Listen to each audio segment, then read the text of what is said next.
Churches sometimes teach their members that Christians should only read Christian books. Now, my mother and father definitely adhered to this ideology.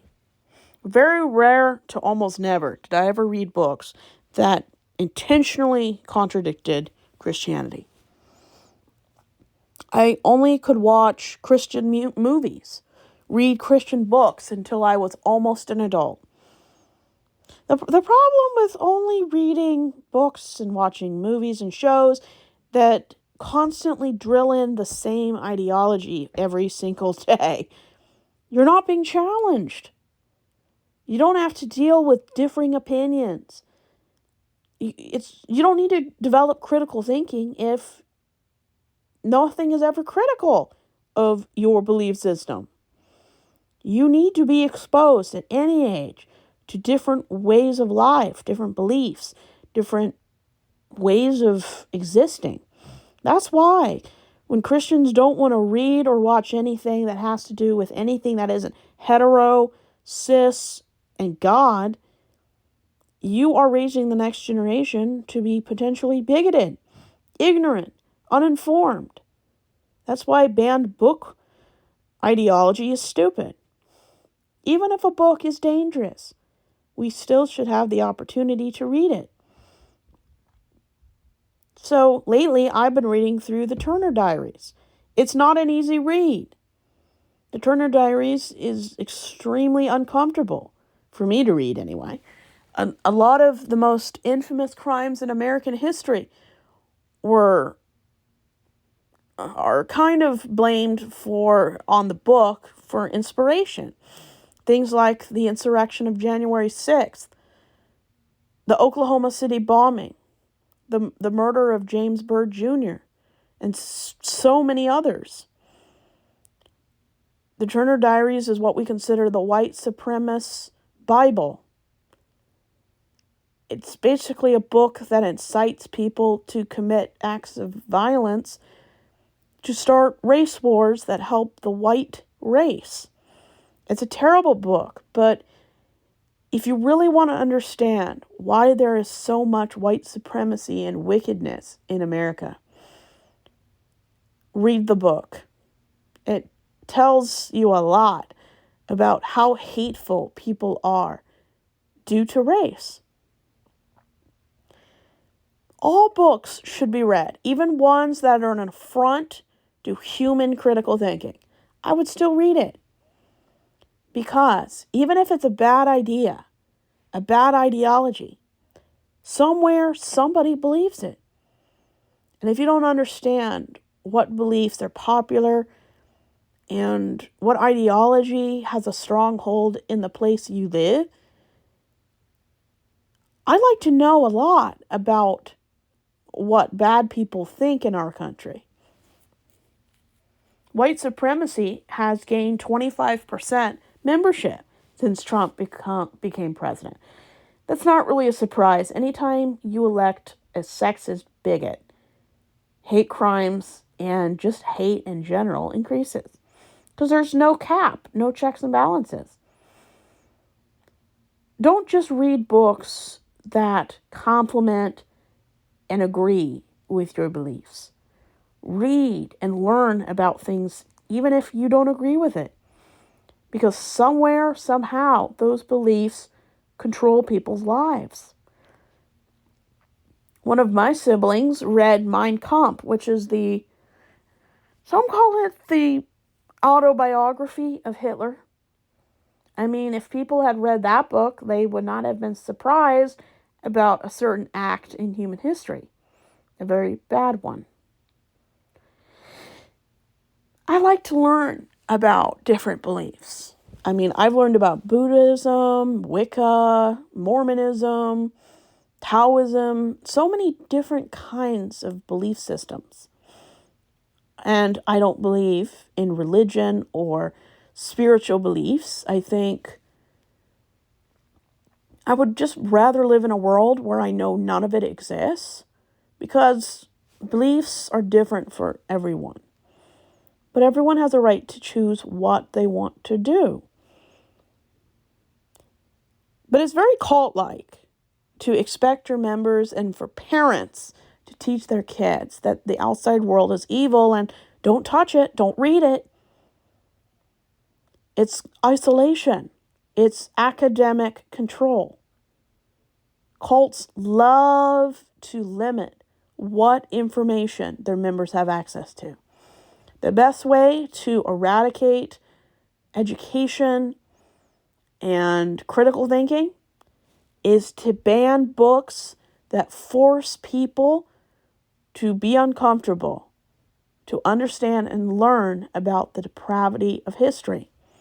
That's why Trump doesn't want slavery and white supremacy to be historically displayed. You can't change history. It always surfaces. Bad men will try to change history to help their agenda. And that's why I love reading books.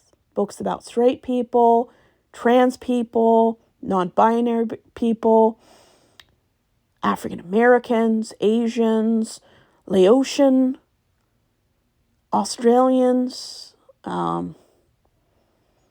Afghanistan, Chad. I mean, so many different places.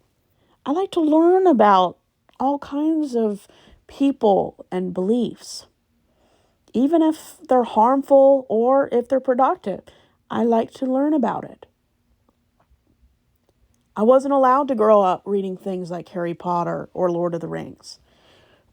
My family to this day thinks that they're a demonic portal into your life, which is stupid. There's no demonic. There's no supernatural. There's nothing.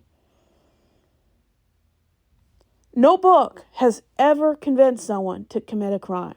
It might have given a horrible human being an idea that they already wanted to put into practice. Books, movies can't make you commit crime.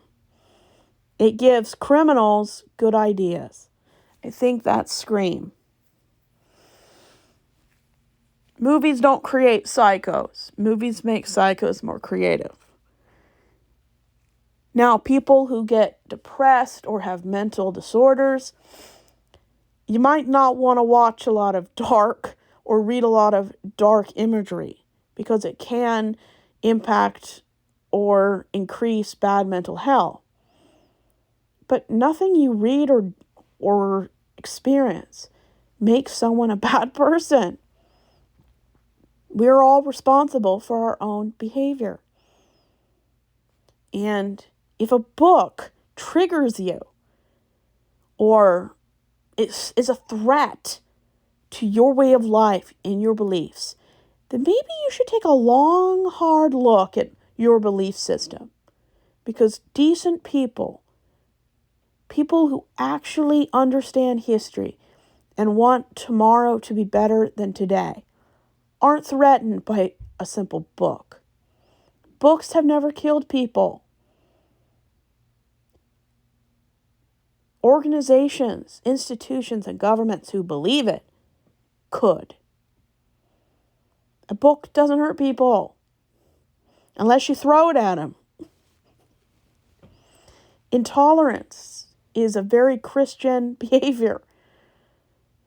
I remember back when the Golden Compass came out, or the Da Vinci Code, Baptists were saying it was the end of the world. Well, we're still here, so they were wrong. I don't care. I try not to watch really any religious movies or read any religious books anymore because it's uncomfortable for me. But that has to do with PTSD. I watch movies all the time about cults and the Catholic Church, Wiccan activities. I read something about the history of witches, especially where they never killed a witch. They killed women. I thought it was very interesting.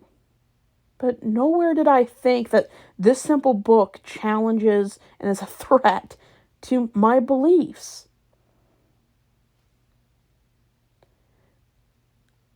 I'm not threatened by people who believe different than I do. I am threatened if their beliefs take away people's rights or treats other people in an inappropriate way. But I will read, watch, and experience anything I want to because I never got that access and ability when I was a kid. It takes away your autonomy when they limit access to knowledge. It's what totalitarian communist countries do every day. That's how North Korea stays in charge of their country. They have 100% control over everything that you can read, watch, and experience. Because religion has to control the narrative, just like authoritarian regimes control the narrative. And once you control your own narrative, they can't have power over you. That's what atheism is all about. I don't let any made-up God or any bigoted religious member talk me out of having autonomy and agency. I love banned books. My personal favorite is The Chocolate War. And yeah, I've seen every banned movie. I've seen every controversial movie. And they didn't make me a Wiccan. They didn't make me a Catholic. I just learned about different kinds of people. And if an institution or church sees something different or a different belief system as a threat to their white male privilege or their religious privilege, maybe the threat that they think it is probably the best thing that could ever happen. When you're used to privilege, equality feels like oppression.